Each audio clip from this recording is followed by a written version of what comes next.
Welcome back. So in this module, we're going to talk about corruption, one of my favorite topics.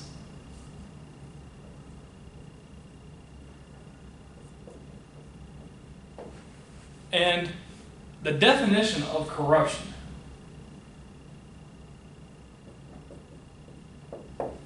is the debasement of integrity, position, privilege, or other self-benefit.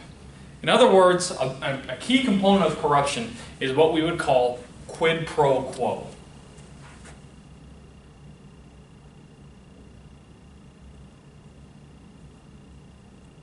Now, when we get into our discussion about equal opportunity, we'll talk a little bit more about quid pro quo, but that's a Latin expression. It just means something for something. So a way to understand corruption is that I'm using my official position in an organization in order to receive some sort of a private gain in exchange for an official organizational favor. For example, imagine that, of course this doesn't happen to my knowledge, but imagine that I go to the post office and I tell the clerk, you know what, I need to send this thing express mail, it's full of contraband, how about I just give you $100 under the table and you look the other way and pretend like you didn't know what was in the package. Okay? So the postal clerk is using their position as someone working for the post office, okay, to receive money for their personal gain in exchange for using their position to allow somebody to do something else. So there always has to kind of be that exchange, something for something. Now there's different kind of spectrums of corruption that exist. First one is facilitating payments.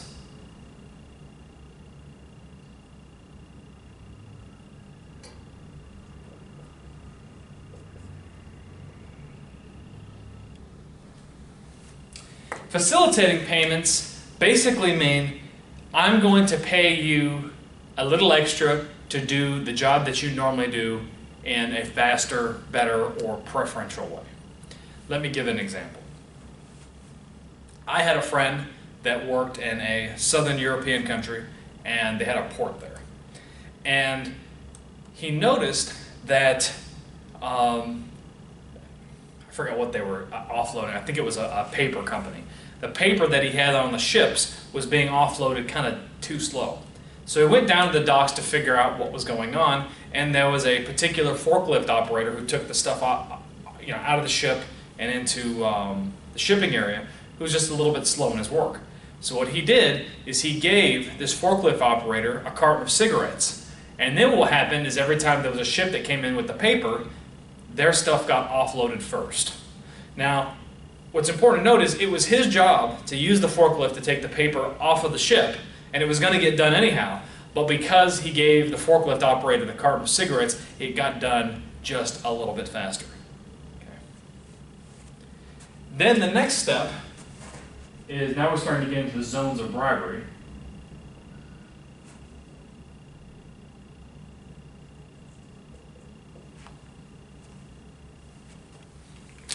So bribery basically means at this point you're looking at a change in behavior. Okay? Something that they wouldn't ordinarily do. I think about like when I was in Iraq. We had some colleagues who worked for the Iraqi Correction Service. And I would ask them, hey, who are all these people on your rosters that you're paying but aren't actually showing up to work? And then they'd always say, oh, headache, can't talk about it. Don't feel right now. So basically what was happening is they were kind of using a system in order to pay, basically in order for them to work for us or with us as the American coalition forces. A precondition of their cooperation was that we would be paying for bodyguards and administrators that didn't exist. And then they were pocketing that money. So one guy that I worked with, he was a judge, he had a dozen bodyguards on the payroll. We never saw a single one on the compound, but in order for him to cooperate with us in any meaningful way, we had to pay those non-existent bodyguards, and then he just took their money. It's a good example of subtle bribery. Another example is open bribery.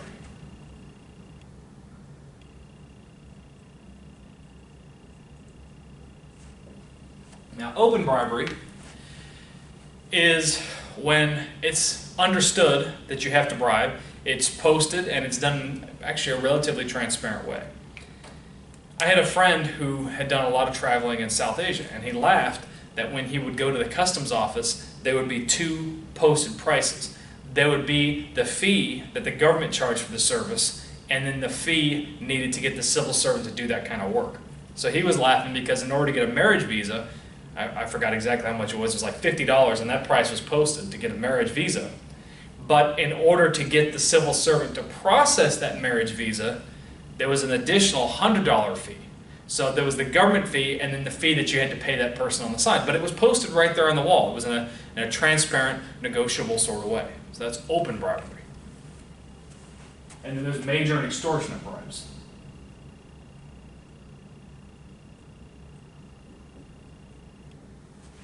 You can see me.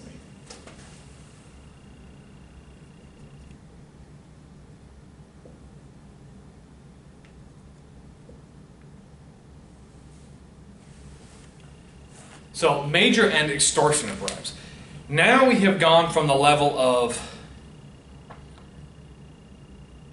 you are actively trying to make me change my behavior by giving me payment to me using threats in an open manner to get you to pay me. So there's kind of a fear aspect of it. And furthermore, the bribee is using some kind of power over the briber. Okay? Whereas with ordinary bribery, open and subtle bribery, the briber is in a position of power over the bribee. Okay? So it's bribee initiated is an extortionate bribe. Briber initiated would be subtle or open bribery. Great example of this. I had a neighbor as a kid who worked for a major hotel chain. And they were the first hotel chain to get a license to operate in the former Soviet Union. They were one of the first, maybe. They may have been the first, but one of the first. And he was telling me that all the time he heard about there were some construction issues about construction workers maybe getting beaten up and scaffolding being burned down and some things, but he didn't really understand what was going on because he was all the way in California. He hadn't actually visited the site in Russia. And then he said one day there was a gentleman, a very large gentleman, with a very Russian-sounding name, who was there to see him. And of course he didn't know anything about this guy, and he said, well, send him up, I guess. And the guy had taken pictures of my neighbor's family and told them that the construction issues and the union affiliation in Russia was getting so bad that he was concerned that that my neighbor's family would disappear if they didn't pay the bribes. In other words, it was the mafia trying to shake down someone on the other side of the world in California for a bribe. And he said, you know what, I'm not interested in that. And he sold out the hotel's operations to whatever local competitor he was told to sell to. So that is a major and an extortionate bribe. Now, bribery, at least from an American perspective, is illegal via the Foreign Corrupt Practices Act, or FCPA. And the FCPA makes it a civil and criminal offense to bribe an official of a foreign government or ministry or a member of a foreign political party or candidate for office. And it's a powerful law with a global reach. Now, some of you may be thinking, well, if corruption is so widespread, what are the things that I can do as a manager to prevent bribery and or corruption? Well, first of all, set up an ethics and compliance program. Let your subordinates know right away that in a general sense, bribery and corrupt practices are wrong, and provide discrete guidelines of what is and is not an act of bribery. Okay? I remember, for example, someone told me my previous job that it was okay to give someone a gift as long as it was $50 or less, and it was less than 3 times a year. And that company said that did not constitute bribery, that was a gift. Some companies also have the rule that you can receive gifts from people. Now, we're talking about companies, not governments. But you can receive a gift from someone as long as there's no quid pro quo tied to it, and all other competitors and stakeholders have the opportunity to provide you the same gift. So there's no preferential treatment given. But see, that's a specific guideline that was provided by that firm. Okay, so you knew. So make sure your policies are in place. Make sure that you have an advertised anti-corruption program, and you might even want to have a hotline for reporting acts of corruption or suspected acts of corruption. Make sure your employees are well trained in your ethics and compliance program. Make sure that you enforce any penalties against violators. Make sure that people know that there are uniform penalties for those who engage in acts of corruption. Also make sure that when you hire contractors, consultants, agencies, intermediaries, anything, that you're all on the same page about what is and what is not acceptable behavior when it comes to corruption. Because if you don't, let's say you go to a foreign country, you hire a local contractor who engages in corrupt practices, guess what? When the media finds out about that, they will blame you, the company that hired those contractors, not the contractors who engaged in the corrupt behavior. And also work with your international organizations, any sort of industry group, peak or trade association, and share information and experiences about corruption. Well, I hope you've enjoyed this slightly briefer module on corruption. Our next module, we're going to start talking about the environment. It's going to be a great time, and I'm looking forward to seeing you then.